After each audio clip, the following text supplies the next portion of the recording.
Mr. Wilson. Thank you very much, Mr. Chairman, and thank each of you for your service. I really would like to begin today by paying tribute to the three Army reservists from Georgia who were killed just 7 weeks ago, murdered by Hezbollah, a puppet of Iran. And you've already recognized Tower 22. But three young people who should be remembered, Kennedy Sanders, William Rivers, and Breonna Moffett. They were killed, and additionally, there were a number of troops who were injured. And Madam Secretary, I have sent a letter to Secretary Austin for an accounting of how many were injured.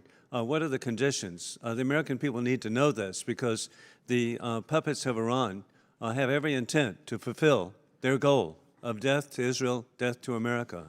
I also want to point out that it is bipartisan, and I agree with the ranking member that we have global interconnectivity. The interconnectivity is a war we did not choose, and that is dictators with rule of gun invading democracies with rule of law.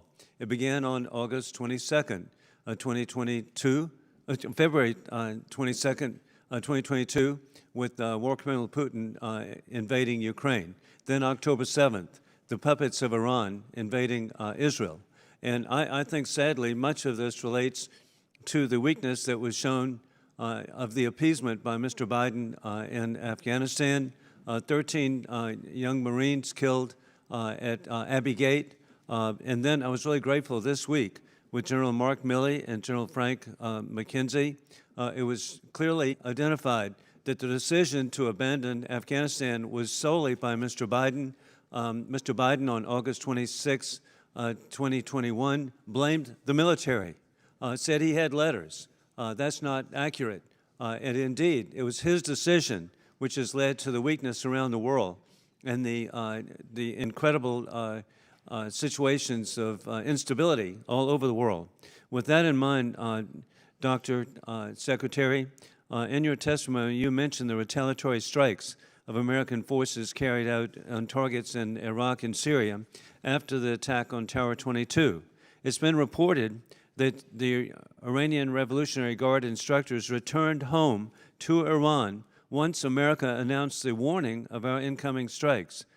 Madam Secretary, the purpose of the retaliatory strikes should be to hold Iran and their puppets accountable for the act of violence, de-escalate the threat they pose, and defer further attacks on U.S. service members and our allied partners. But giving notice, to me, is utterly irresponsible, and it actually underscores weakness.